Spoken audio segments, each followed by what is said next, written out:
There are a lot of ways to design your open world in a video game, depending on exactly what you're going for. And there have also been these sort of watershed moments in the games industry where a certain game comes out that helps to define an entire a genre of open world design. This has happened several times in the past, from things like Grand Theft Auto having a huge impact on the whole crime sandbox sort of idea that a lot of games afterward followed, like your Saints Row and your Just Causes and some other things like that, to of course the Ubisoft open world that was effectively crowned with the release of Assassin's Creed, and it very much defined pretty much the entirety of that company's open world releases after that, from the rest of the Assassin's Creed series to Far Cry to Watch Dogs and Ghost Recon, and it just sort of continues from there. However, I think the most recent of these big moments in the games industry was with Zelda Breath of the Wild, a game that had a pretty unique open world in terms of how it presented itself, and it definitely had a pretty significant impact on the industry after its release, with a lot of games since having some sort of that DNA in it somewhat. It definitely was a pretty big change to open world design, and I personally believe that Elden Ring is another one of these, or at least that it could possibly be if it gets enough attention, and considering its sales numbers, that seems to be the case. I think that Elden Ring is another one of these big watershed moments for defining a new type of open world design. Its particular type of world is sort of a combination of some things we've seen before. Namely, Breath of the Wild plays a pretty big part in its overall structure, as well as some other stuff like, say, The Witcher 3's world, and one that I feel that people aren't talking about enough, Dragon's Dogma as well. Now, I want to point out that I say all of this not because I think Elden Ring is the perfect game and that its open world is absolutely flawless, because I don't believe either of those things. I do have some problems with it, but the thing is, I do believe that this is a formula of open world design that people should be paying attention to, that deserves to be noticed for how it evolves its constituent parts in different ways. So let's talk about that. The thing about open world game design is that it's a formula of compromise, right? If you want to get the breadth that an open world needs to work, you have to sacrifice depth in certain places to make that actually happen, because you don't have an infinite amount of time and an infinite budget to make a game. So you have to draw resources from different parts and pool them in other areas to make a wide world. The thing is, the secret to making this work well is that you're supposed to do it in such a way that the players don't really notice, or that they don't feel like it's too repetitive, or that it's compromised in any noticeable way. To make a very, very good, truly excellent open world, you have to make a world that still has enough depth and complexity to be interesting to explore, because after all, that's the point of it being open, right, is to make the players explore it. So the first point on this is to fill it with stuff to do, because an open world that doesn't have enough stuff to do in it shouldn't have even been an open world in the first place. It would have been served better as a series of connected levels instead. So if you're going to go open, you need stuff. You need things for the player to find. And this, I believe, is the first lesson that Elden Ring can teach future open world development, because it manages to have a good amount of stuff to do without feeling repetitive. Things like dungeons, for instance. If you look at open world dungeon design, they tend to be things that are made of pre-built prefab rooms and corridors and things stuck together to form a new dungeon. So every dungeon is basically the same assortment of a dozen or two rooms, just put together in a different order. And I don't have a problem with that style of dungeon design. I think it makes sense for an open world because, like I said, you have to sacrifice depth in certain places, and one of those places is in the design of having so many dungeons that they have to be made of these like prefab units linked together. However, I think personally that Elden Ring manages to do this style in a way that still has enough hand-designed flair to make the dungeons individually interesting. So let's just take an example here. Let's go with Skyrim, because that is an open world with a lot of dungeons. I enjoy Skyrim, and of course it has a lot of problems, being a Bethesda game, of course it does, but I still like the game for what it is. However, I do have to admit that as far as dungeon design goes, that's probably one of the game's weakest aspects. And the dungeons start to feel very, very samey in that game very quickly, because a lot of them are just the same prefabs over and over again, and they don't have a lot of individual personality. So if I was to just take a random example, let me just look up a random Skyrim dungeon here. Hag's Rock Redout. That's one. I don't know what that is. I don't remember that place. I don't have its layout in my head. I don't have a map of navigating it. I don't really remember anything about it. It's called a Redout, so it's probably got Forsworn in it, and Hag's Rock maybe implies some Hagravens in there, but that's about all I got as far as context for that place. But if you say something like, Minor Erdtree Catacombs in Elden Ring, I actually remember that place. That's the crazy catacomb in Caelid with all of the rot inside and the big square of scarlet rot where all the blood slimes leak down and try and attack you, and then there's the big scarlet rot hallway with the 2 Erdtree burial watchdogs at the end as a boss. I remember that place. I remember the turns you have to make to get through it. I remember where the loot is. I have its layout in my head as soon as you say the name. And that to me is impressive because the catacombs are piecemeal created dungeons from bespoke parts. You know, they are not fully hand designed in the sense that they are actually pre-made rooms that are pieced together, just like Skyrim's dungeons and other dungeons of that sort, except they have enough personal hand designed flair that I still remember the twists and turns in each one individually. And that is, I believe, the first lesson that Elden Ring can teach future world design. Make your dungeons any way you want, even if you're going to make them in this piecemeal prefab way, but make them memorable. Don't feel the need to shove so many of them in there that they become almost just blended together as one massive just dungeon in your mind. Make them individually memorable enough so that players will have the little layout in their head whenever they see the name, because it's an interestingly enough designed place that they don't forget. This is actually something that The Witcher 3's world and Dragon's Dogma's world did really well as well, in my opinion, and is the kind of thing that makes an open world a lot more interesting to explore, because you don't dread finding yet another dungeon that's going to be the same as all the others, and instead, as soon as you find a new dungeon, you immediately want to explore it, because it's not going to be the same as the 4 that you just cleared. However, another point in the game's favor that I want to make on this topic is the fact that there are actually a couple of these Catacomb Dungeons and some of the other dungeons that use tile sets like this that actually play with the player's expectations of what a pieced together dungeon is supposed to be like. There are a couple that I can think of right now, actually, that I don't want to spoil, that actually trick you, that are so well designed, even though they're made of these prefab pieces stuck together, that they can actually mess with your expectations. They mess with how you think a dungeon like this should be put together, and that to me is a huge deal, because that shows a certain confidence in game design that says these weren't just slapped together last minute to add a couple more dungeons to the game. These are actually good bits of hand-designed dungeon gameplay that the creator was having some fun with and decided to actually mess around with your head a little bit and be creative with this whole prefab system and subvert what you thought was going to happen. And I think that sort of confidence in design shows a really good handle on this style of level design, and it makes those dungeons more memorable as a result. There's also the idea of reward that I feel that this game could teach a lot of people about, because the reward structure of a world is very important for players wanting to explore it. Because in a good open world, you want players to want to explore the world.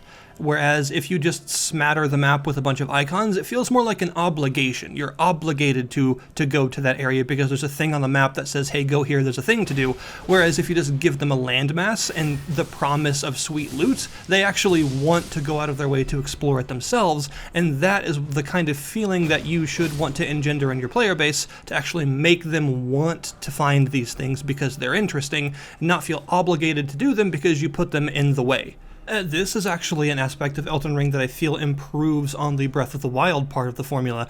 In Breath of the Wild, it used this similar sort of idea with its rewards, with tons of hard-to-reach and otherwise hard-to-find treasure chests around the place with stuff in them for you to get. However, in Breath of the Wild, most of the time the treasure chests weren't actually that exciting. Finding them was exciting because it's cathartic, right, to uncover a new treasure chest, but actually opening them was most of the time disappointing because they either just contained weapons that you could find a million of laying around somewhere else and probably already have 30 of in your inventory, so you couldn't even pick it up anyway, or gemstones to give yourself more money that you didn't really have a use for.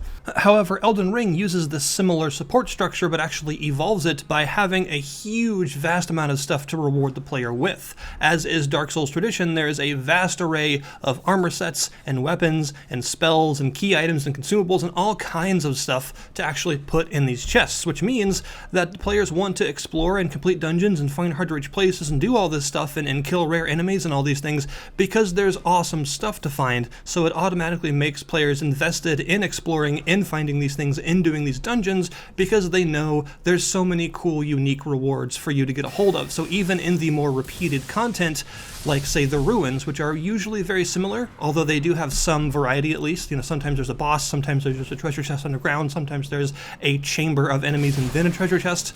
But the idea is that there's so much cool stuff you can find that people don't mind repeating a little bit of this content because the rewards are actually unique. If the rewards are expected, samey, and repetitive, then the whole piece of content is going to feel repetitive. But if the rewards are interesting, then people don't mind doing roughly the same thing again to get something else they didn't expect. So I feel that this openness that is a big part of From Software's game design, with the fact that you build your character point by point in every stat you want, you have a vast array of weapons and spells and armor sets and all kinds of stuff to do, that this idea of your character being a very unique build that you're making your own step by step, this fits with an open world very well. It ingrains itself in the open world and it becomes a positive aspect of exploring it because you want to find a cool new armor set or you want to find a cool new spell or whatever because that's the character that you're currently making, and it actually feels rewarding to explore this world because of how open and vast the character build possibilities are.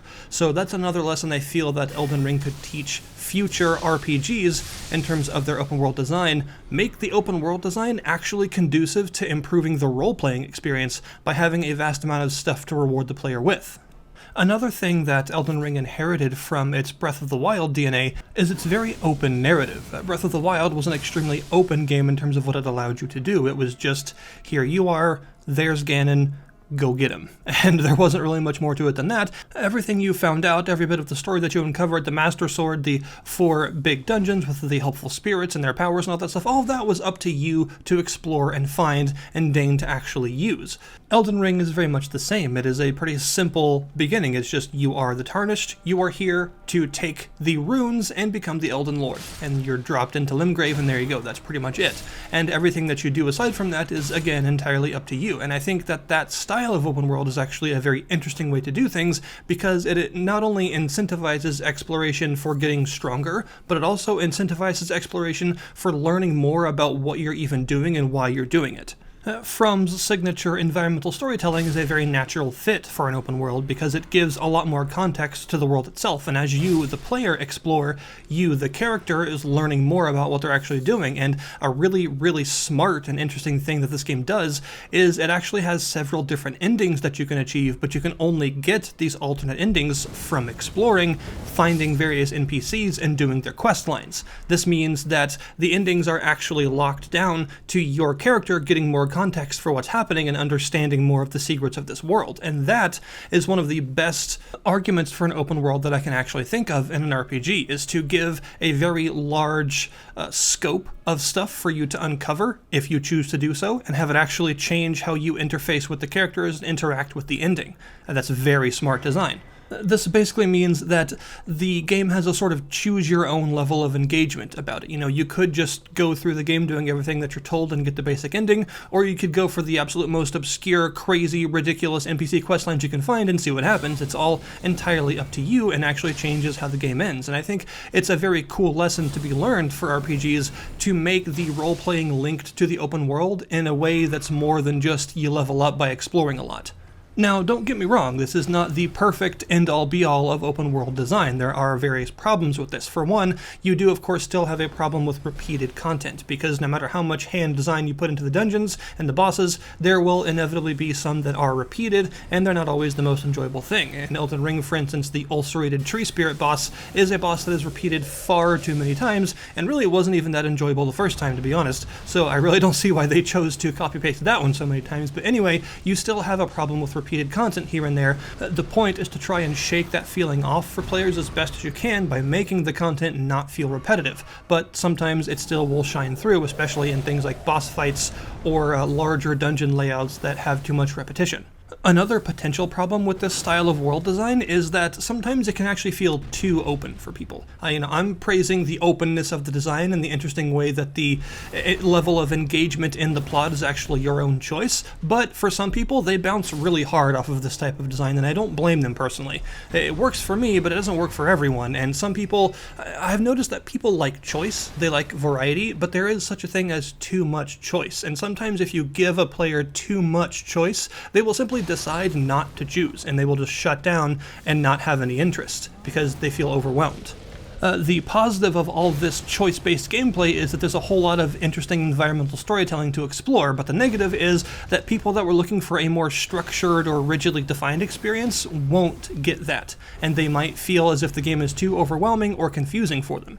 This is actually one of the big complaints that Dragon's Dogma had by a lot of people. They felt that the game was actually open, but to a flaw, that it was so unstructured that they were often confused as to where they were supposed to be going and what they were supposed to be doing.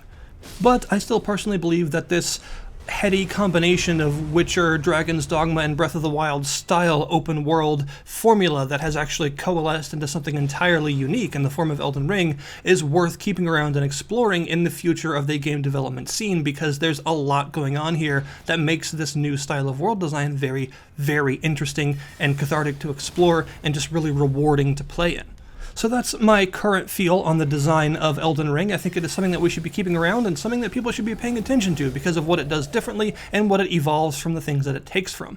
Feel free to voice your opinions in the comments below if you wish to. Thank you guys very much for watching, and I'll see you next time.